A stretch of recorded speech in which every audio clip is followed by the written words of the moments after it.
Wait, you want a demo on hair as well? Yeah, okay, alright. So I can do that as well. I mean, bald is beautiful, but if you want a demo on hair, we can make that happen. So what I've got, I've just laid out some new colors here. Same old primaries, dollop of white, same stuff we've been using. And again, try your best to not use black.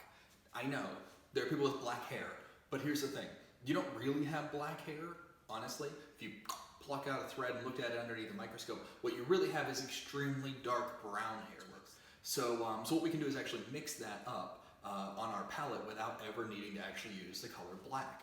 Black will always sink your picture down. Now sometimes you want that to happen, but in our particular case we want to keep that as three-dimensional as possible. We don't want to flatten it too much, and black is going to do just that. So we're sticking with the primaries for right now, and we got a little dollop of white as well. Now, the big thing with how you're going to be able to create hair, the big idea is this. It all comes from your paintbrushes. Now, depending on which brushes you decided to purchase along the way, you might have gotten a pack, and in that pack may have come a fan brush, right, like this here. It's kind of pinched at the edge and kind of spreading out all over. If you have a fan brush, you are sitting pretty. This is really good for making grass, it's really good for making trees, and it's really good for making hair as well. It gives you little wispies. If you do not have a fan brush, do not sweat. I am not going to use them for this demo to prove that you don't need them. What is going to come in handy is a couple things. A smaller little brush. I like square brushes, so I'm going to use that. Kind of cut off. A thin, kind of regular old looking nice pointy brush. We're going to go ahead and use that for little tiny wispies. They happen occasionally. And then you can use any kind of bigger brush that you have and basically make this into a fan brush simply by pressing your thumb into it, and now you've got yourself a fan brush right there, ready to go. And yes, you can actually kind of take that, kind of manipulate the bristles, and kind of paint with them that way. So we have everything we need already. Let's go ahead and jump on in and see what we can create.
All right, so I'd say that looks pretty much photo accurate, or as photo accurate as I can paint it. I mean, that's absolutely ideal.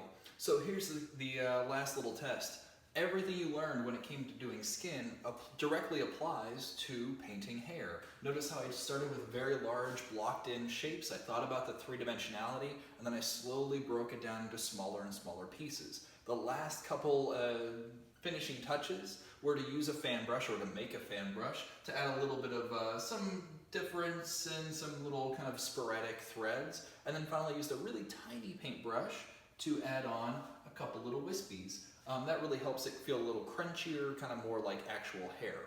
I would suggest to add those little wispies wherever you see any kind of highlight. So no matter what hair type you have, you're going to have a highlight, a shadow, and so on. Notice how I don't have hard swings. These aren't heavy contrast, and that's because I'm not using black. That's the big thing.